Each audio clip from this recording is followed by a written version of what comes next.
Почему мужчина может храпеть во сне? Да и не только мужчина. Почему, в принципе, возникает такое явление, как храп? И дело здесь не только в прорастающей перегородке в носу, да, которая, собственно, мешает дышать человеку нормально. Вопрос именно в целесообразности. Для чего она прорастает? Потому что у всего, у любого процесса в теле есть некий биологический смысл. Так вот, храп – это форма маркировки территории.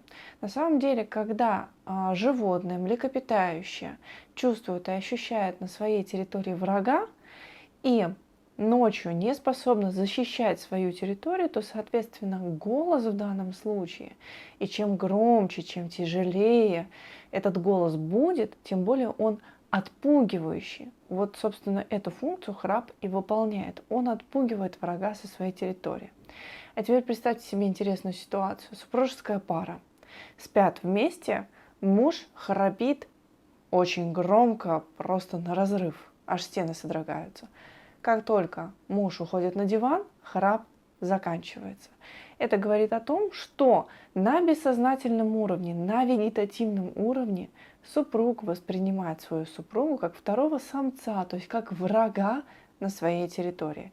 О чем это сигнализирует? Это сигнализирует о том, что отношения достаточно проблемные, с ними надо разбираться, чтобы женщина была в отношениях с самкой и вела себя соответствующим образом, а мужчина был в отношениях с самцом. И ролями они не менялись. Либо женщина не становилась самцом, и мужчина оставался самцом, либо на территории не жили две самки. Поэтому, пожалуйста, вот вам пример того, как это может выглядеть. Также это может быть вполне и у женщины по причине того, что она тоже ощущает врага на своей территории.